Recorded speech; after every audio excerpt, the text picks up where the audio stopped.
امروز دوشنبه است. دانشجویان درس فارسی دارند و همه در کلاس حاضر هستند.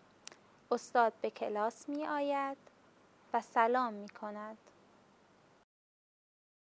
امروز دوشنبه است. دانشجویان درس فارسی دارند و همه در کلاس حاضر هستند. استاد به کلاس می آید و سلام می کند.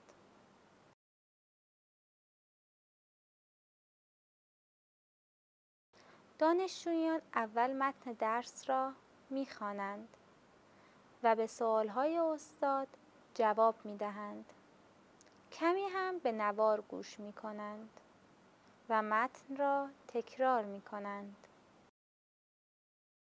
دانشجویان اول متن درس را می‌خوانند و به سوال‌های استاد جواب می‌دهند. کمی هم به نوار گوش می‌کنند و متن را تکرار می کنند.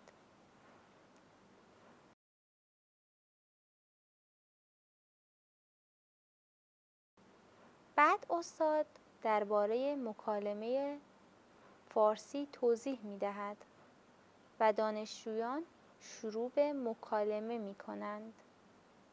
استاد می گوید خواهش می کنم بلند جواب بدهید و بلند تکرار کنید.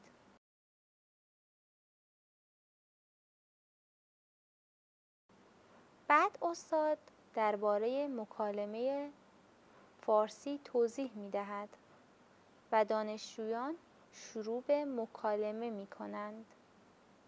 استاد می گوید خواهش می کنم بلند جواب بدهید و بلند تکرار کنید.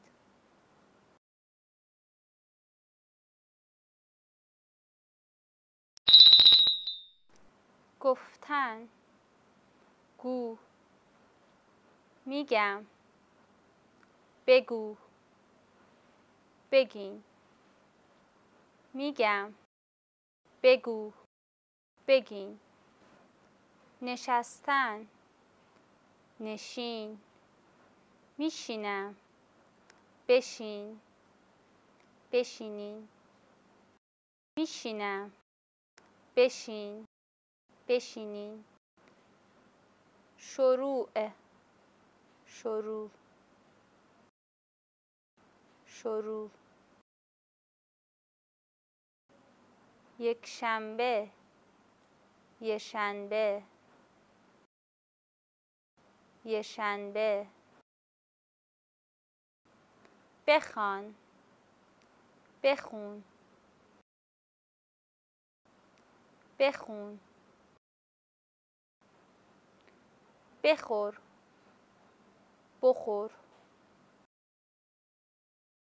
بخور،